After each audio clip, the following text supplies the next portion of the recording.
Shalom Bapak Ibu dan Saudaraku, senang bisa menyapa saudara sekalian dengan firman Tuhan yang diambil dari 2 Korintus 9 ayat 10 sampai 15. Saudara bisa membaca ayat tersebut sebelum melanjutkan video ini.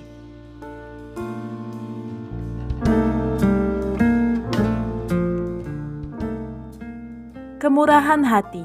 Kata-kata yang terdapat dalam ayat 11 menjadi salah satu nilai kehidupan yang hendak diajarkan Paulus kepada jemaat di Korintus. Ketika jemaat di Korintus diberikan berbagai jenis karunia dan berhasil melayani orang-orang dengan cara-cara yang luar biasa, dan supaya pelayanan jemaat semakin memiliki makna dan mendekatkan jemaat kepada Tuhan Sang Pemberi karunia itu, maka Paulus mengajak jemaat untuk memiliki kemurahan hati. Kemurahan hati dalam ayat ini menggunakan kata haplotes atau dalam bahasa Inggris yaitu generous, yang artinya adalah seseorang yang memiliki kesiapan hati untuk memberi lebih dari apa yang diharapkan. Pemberian bukan hanya memberi materi, tetapi segala hal yang dibutuhkan sesama. Kemurahan hati adalah nilai kehidupan yang akan membantu setiap orang yang hendak memberi akan memberi dalam kebahagiaan. Kemurahan hati sangat dibutuhkan, karena dengan kemurahan hati kita senang saat memberi kepada yang lain.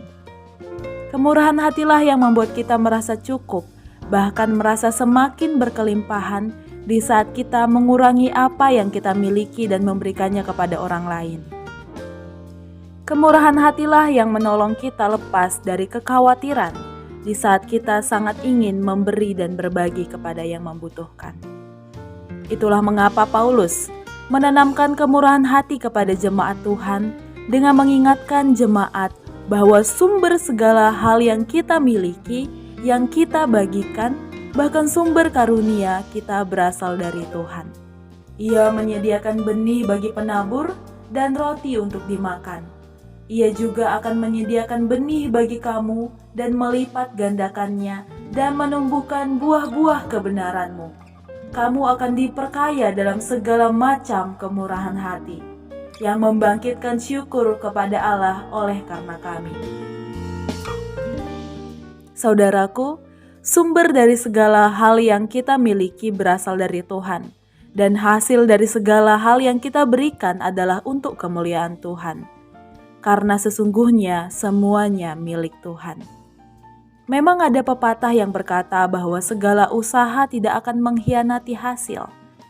Sampai-sampai kita pun berjuang dalam segala hal untuk mendapatkan hasil yang baik, yang menyenangkan hati kita.